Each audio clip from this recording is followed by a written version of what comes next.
Alors,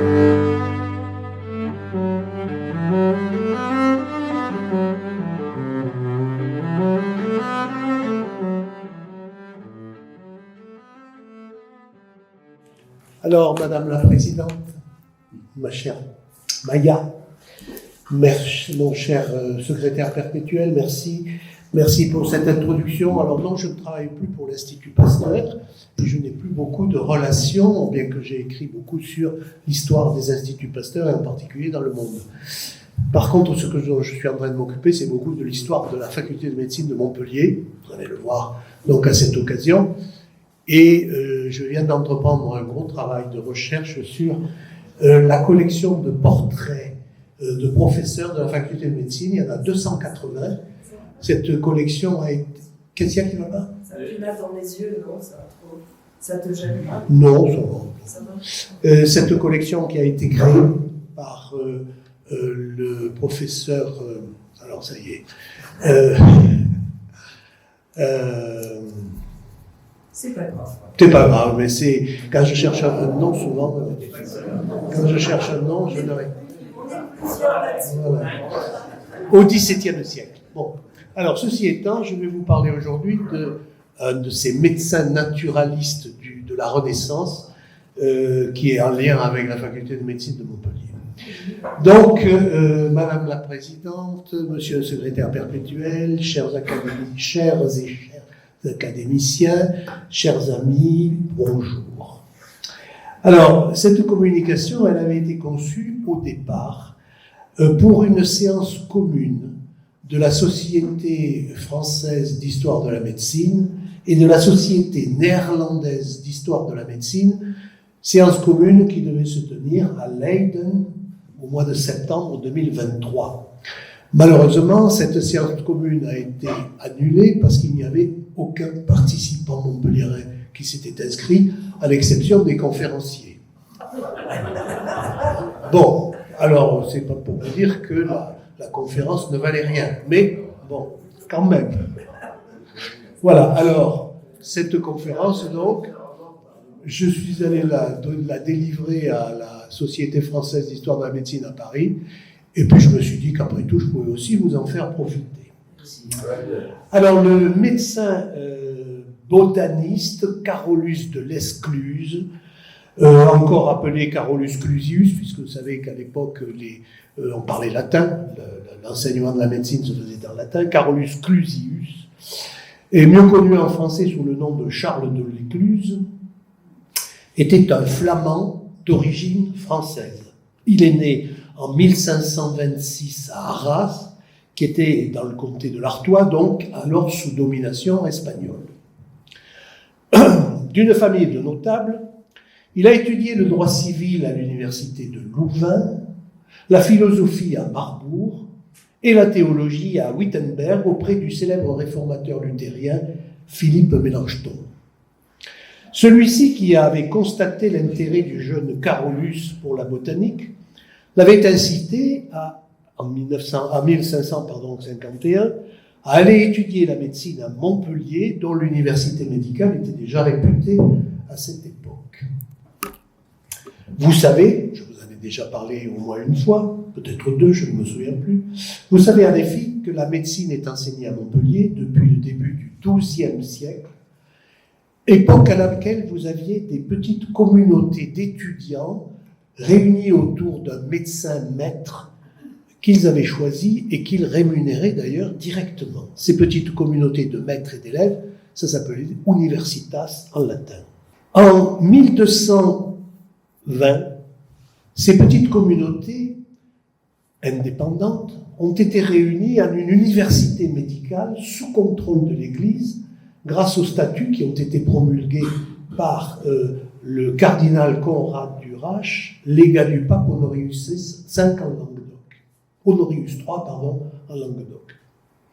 L'enseignement médical à cette époque était basé sur la lecture et les commentaires des textes anciens, Hippocrate, Galien, Dioscoride, etc.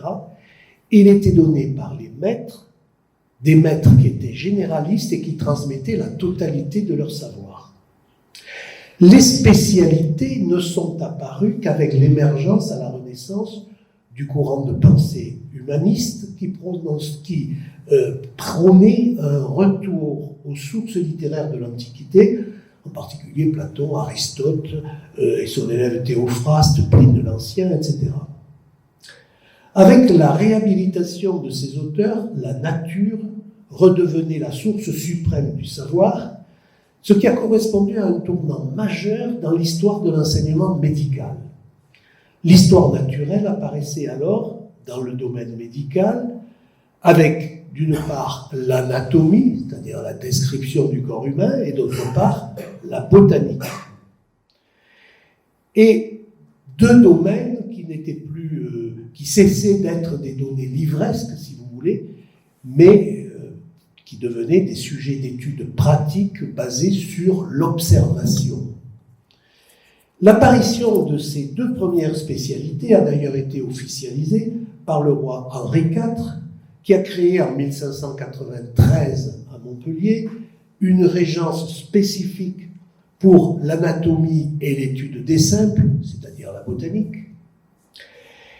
Et la même année d'ailleurs, ce roi Henri IV a créé à Montpellier le premier jardin botanique royal de France, dont le directeur, c'est l'actuel jardin des plantes, dont le directeur était Pierre Richer de Belleval, qui venait d'être nommé régent de cette première chaire d'anatomie et botanique.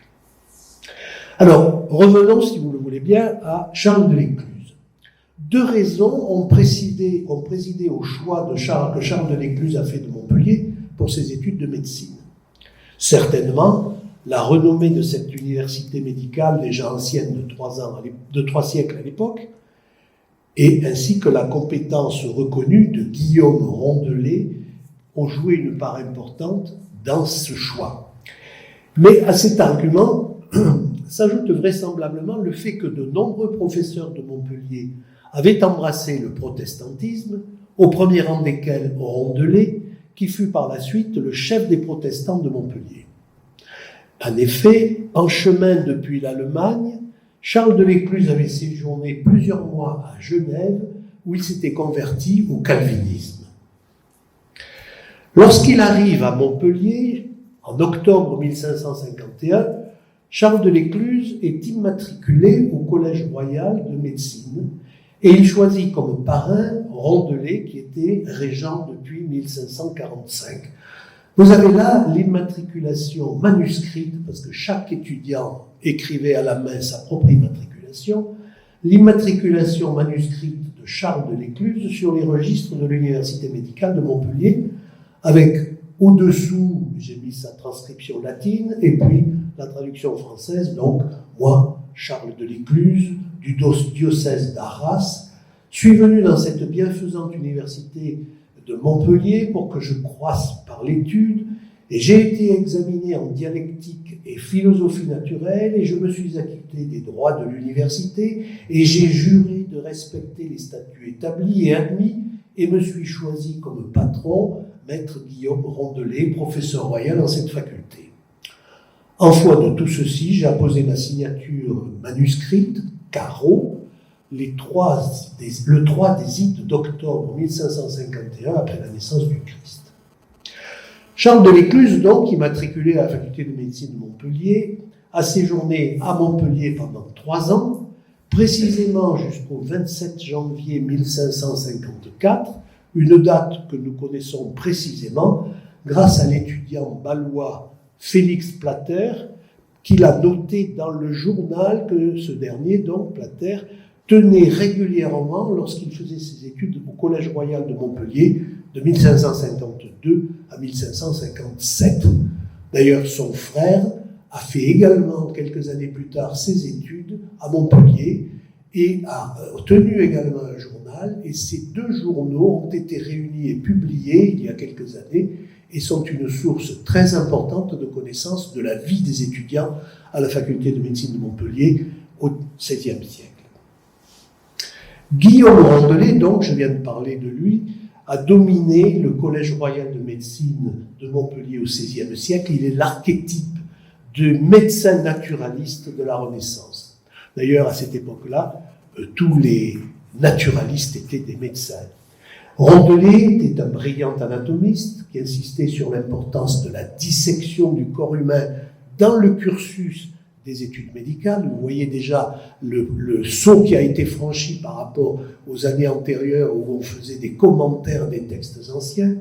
Donc, dissection du corps humain dans le cursus des études médicales.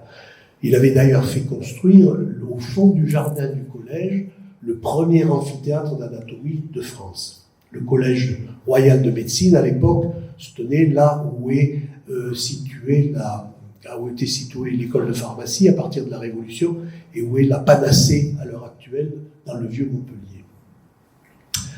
Rondelet, donc, il était anatomiste, mais il était également un zoologiste connu grâce à ses ouvrages sur l'anatomie et la systématique des poissons et pour ses travaux sur l'anatomie comparée des poissons. Mais Rondelet était également un botaniste qui avait créé un jardin botanique dans le jardin du collège de médecine. C'était l'Hortulus Decani, et il a été l'un des premiers à réaliser un herbier, c'est-à-dire ce qu'on appelait à l'époque Hortus siccus ou herbarium, un herbier qui servait donc et qui permettait d'enseigner la botanique aux étudiants, même durant l'hiver. Rondelet a été un remarquable chef d'école qui a attiré à Montpellier de nombreux étudiants, de nombreux botanistes également, grâce à ses connaissances scientifiques et médicales et grâce à sa personnalité remarquable. Sous son impulsion, la botanique a connu un développement exceptionnel à Montpellier où sont venus se former de très nombreux botanistes, dont certains, comme Charles de l'Écluse, dont nous parlons aujourd'hui, mais aussi Jacques d'Allechamps, Mathias de Lobel, les frères Bohin ou encore Conrad Gessner, qui sont des botanistes qui avaient fait leurs études médicales à Montpellier, qui ensuite essaimaient à travers les divers pays d'Europe, en portant au loin la renommée de l'école de Montpellier. À Montpellier, Charles de l'Écluse loge dans la maison de Rondelet, la maison que Rondelet habite dans la rue des Trésoriers de France. Cette maison elle existe toujours. Dans l'actuelle, la rue a toujours le même nom, rue des Trésoriers de France. Mais la plaque que vous voyez ici à gauche, qui a été apposée par les amis de l'université sur la maison qui fait l'angle entre la rue des Trésoriers de France et la rue de la Loge, n'est pas à sa place, parce que la maison de Rondelet est un tout petit peu plus en arrière. Vous voyez sur la photographie que m'a prêté M. Jarry, que je ne peux plus refaire d'ailleurs, parce qu'en bas, on a mis toutes les poubelles de la rue, donc c'est pas très élégant. Voilà. Rondelet, donc, elle est située un petit peu plus en arrière, on le voit, cette maison magnifique. Charles de l'Écluse, habite donc durant presque 3 ans dans la maison même de son maître Rondelet, un privilège qu'il partage également avec son condisciple, qui est devenu son ami, Laurent Joubert. D'ailleurs, c'était une pratique courante à l'époque que les élèves extérieurs à Montpellier soient logés au domicile de leur maître. D'après le médecin néerlandais Aelius Vorst, qui prononça son éloge funèbre, Charles de l'Écluse aurait obtenu un degré de licence au Collège royal de médecine de Montpellier, et selon une autre source, il aurait également obtenu son doctorat en 1559. Personnellement, je n'ai retrouvé aucune trace de ces 2 titres dans les archives de la bibliothèque de médecine de Montpellier. Il n'y a pas de diplôme au nom de Charles de l'Écluse dans les registres des actes de la période de 1423 à 1559, ce qui ne veut pas dire que Clusius n'ait pas obtenu son diplôme de médecin. Car, outre que plusieurs pages du cartulaire que j'ai consulté étaient dégradées et illisibles, il faut se souvenir également qu'à cette époque, c'était l'évêque de Montpellier qui délivrait les diplômes et que leur enregistrement relevait de son autorité et n'était pas toujours colligé de façon précise. C'était exactement le cas pour François Rabelais, dont nous savons qu'il était licencié et docteur de Montpellier, sans que les attestations de ses diplômes aient pu être trouvées non plus. Il est vraisemblable que nous devrions arriver à avoir la certitude en recherchant l'acquittement des droits qu'ils ont dû verser pour obtenir le grade. Mais ce n'est pas encore fait. Dans le doute, si vous voulez bien, nous ferons confiance à Wurst, qui était un témoin contemporain de Charles de l'Écluse, puisqu'il a été nommé professeur de philosophie naturelle à l'université de Leyde en 1596, c'est-à-dire 3 ans après l'arrivée de Charles de l'Écluse, qu'il a donc bien connu, au point que c'est à lui qu'on a demandé de faire son éloge funèbre. Et nous continuerons donc à considérer que Charles de l'Écluse était bien médecin, même s'il n'a pratiquement pas exercé cet art toute sa vie, qu'il a consacré essentiellement à la botanique. Durant ces années montpelliéraines, Clusius donc apprend de Rondelet l'art de l'observation et de la description. Ce faisant, il s'initie à la botanique en herborisant dans la région, prélude à ses grandes explorations botaniques ultérieures, si fécondes pour la connaissance de la flore européenne. Selon ses contemporains, et en particulier Mathias de Lobel, médecin botaniste également formé par Rondelet à Montpellier à partir de 1565, c'est-à-dire postérieurement à Charles de l'Écluse, de l'Écluse était un remarquable latiniste à l'écriture fluide et élégante, et qui a apporté d'ailleurs à Rondelet une aide précieuse dans le domaine de l'écriture de son ouvrage sur les poissons. Et ce livre sur les poissons, qu'avait publié Rondelet, Libri de Piscibus Marinis, qu'après Rondelet en latin, a été traduit en latin grâce à l'aide de Charles de l'Écluse, et il a été publié à Lyon en 1554, sous le titre de Libri de Piscibus Marinis. En 1560, de l'Écluse est à Paris, où, d'après Unger, il complétera ses études médicales. Mais alors, là encore, aucune trace d'inscription ni de thèse de Charles de l'Écluse n'a pu être trouvée dans les archives de la faculté de médecine de Paris. Son nom ne figure pas dans les registres connus sous le nom de commentaire de la faculté de médecine de Paris, dont certaines années ont été éditées, et en particulier les années 1516-1560. Clusius ne figure pas non plus dans l'index des noms des personnes de ces documents. D'autre part, il n'y a pas de thèse de médecine de Clusius dans le recueil des thèses de la faculté de médecine de Paris, ni dans le catalogue imprimé réalisé par le doyen Baron. Alors, selon M. Jean-François Vincent, que j'ai consulté à la BU Santé et Médecine de l'Université Paris-Cité, il est peu probable que Clusius ait été étudiant en médecine dans cette faculté, et tout à fait improbable qu'il y ait soutenu une thèse, sans que ce soit mentionné dans les commentaires que les doyens de la faculté de médecine tenaient à jour des actes. En revanche, nous savons que c'est qu'à Paris, Charles de l'Écluse est le précepteur de Thomas Rédiger, le fils d'un banquier de Breslau, et qu'il traduit en latin un ouvrage italien, El Ricciterio di Firenze, et en français des ouvrages historiques latins, dont une vie de Scipion et une d'Hannibal. Mais en 1562, il doit quitter précipitamment Paris, où il prenait une part active à la conspiration des Huguenots. Durant les années 1564-1565, il voyage dans la péninsule ibérique en compagnie de son nouvel élève, le fils du comte Anton Fugger, banquier d'Augsbourg, et ses herborisations en Espagne et au Portugal lui permettent de collecter de très nombreuses plantes connues, matériel qui sera à la base de son ouvrage Rariorum aliquot stirpium per Hispanias observatarum historia, qui sera publié chez Christophe Plantin à Anvers en 1576 et dédié à Maximilien II, archiduc d'Autriche et empereur du Saint-Empire romain germanique.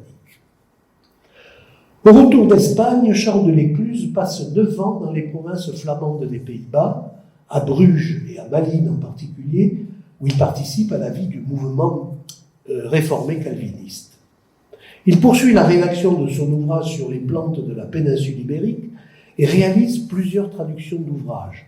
D'abord en latin, en 1567, l'ouvrage du médecin botaniste portugais Gracián del Huerta, Colloquios do simple e drogas e causas medicinais da India, paru en 1563, et ensuite traduit en français. Et l'ouvrage du botaniste flamand, il traduit en français donc l'ouvrage du botaniste flamand Rembert Dodoens, Kluis de Boek, qui a été enrichi de sa connaissance des plantes exotiques et qui publie chez Jean Lot à Anvers sous le titre de Histoire des plantes.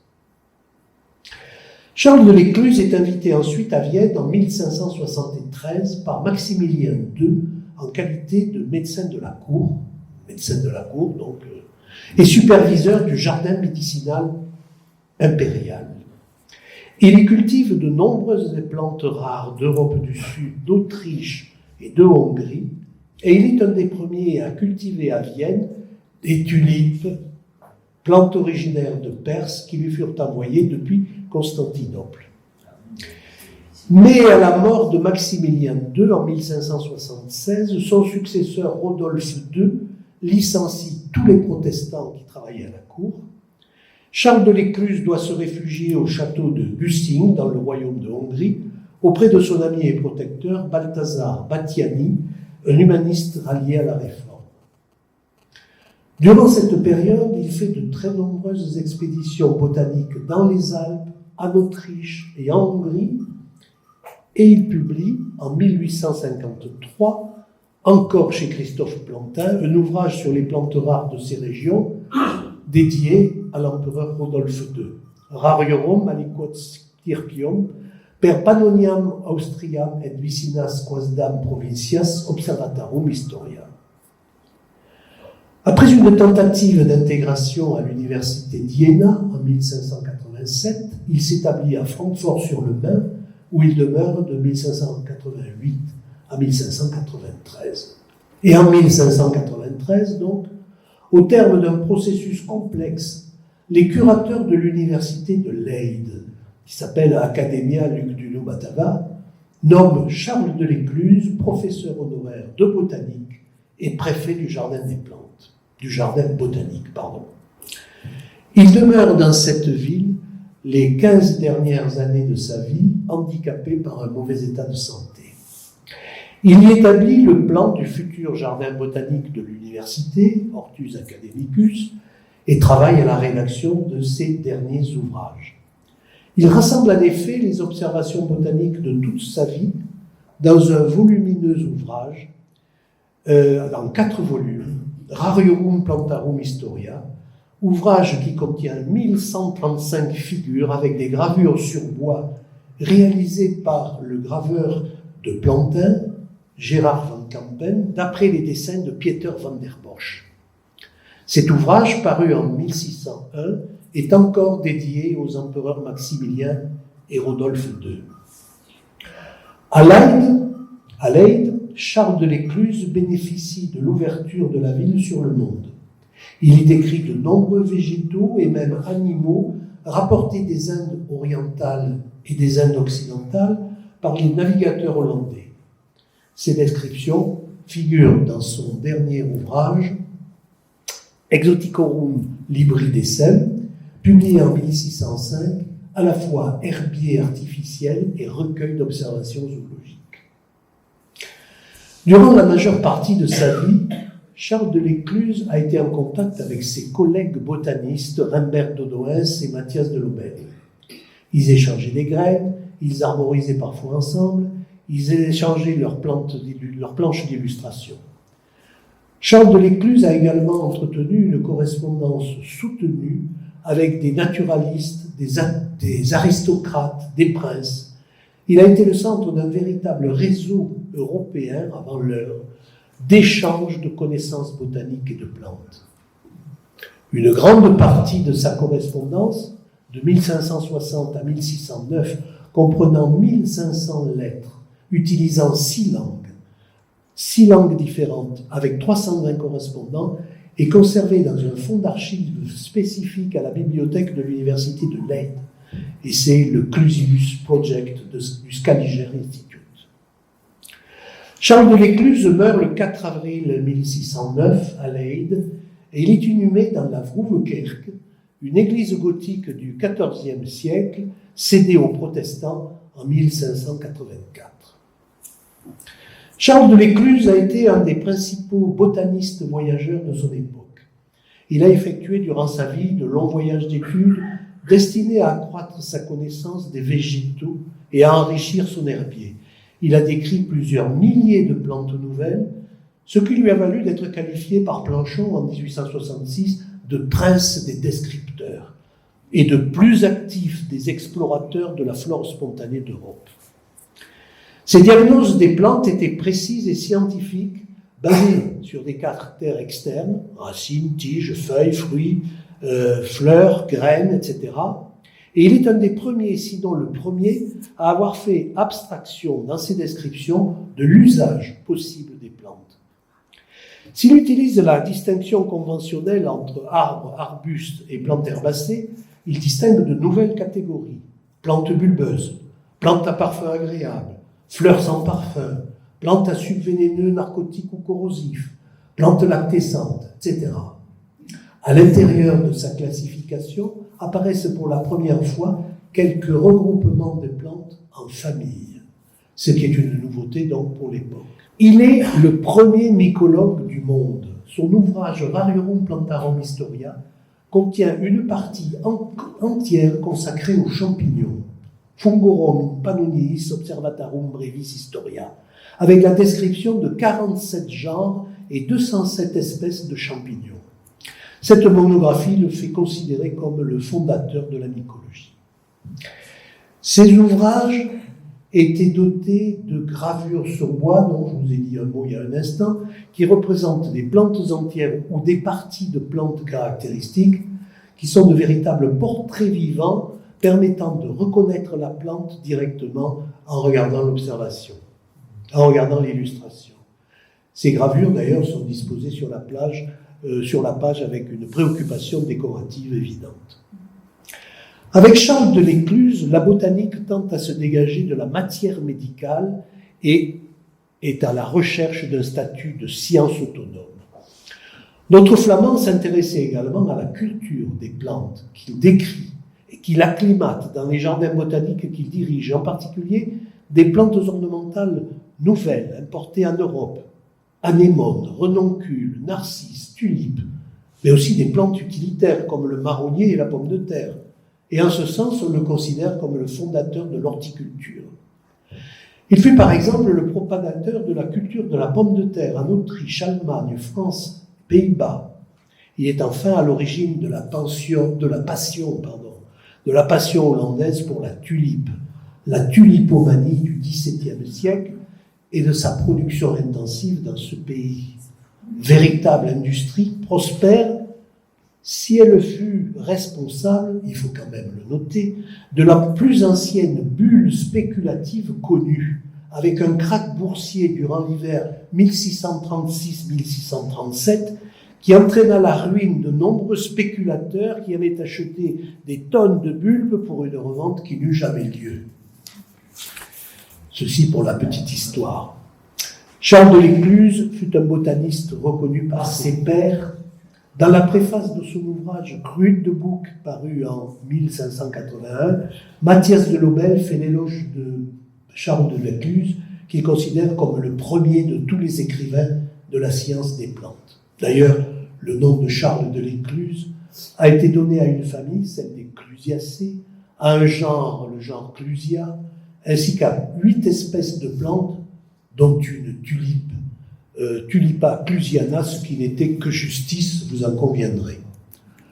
Je vous remercie pour votre attention et je remercie toute une série de personnes qui m'ont aidé dans la rédaction de cette conférence. Et puis je suis en train de m'apercevoir que j'ai complètement omis de remercier Jean-François Zorn, que vous connaissez tous, et qui m'a beaucoup aidé dans la partie sur les aspects religieux ayant trait à, comment s'appelle-t-il, la Charte de l'Écluse.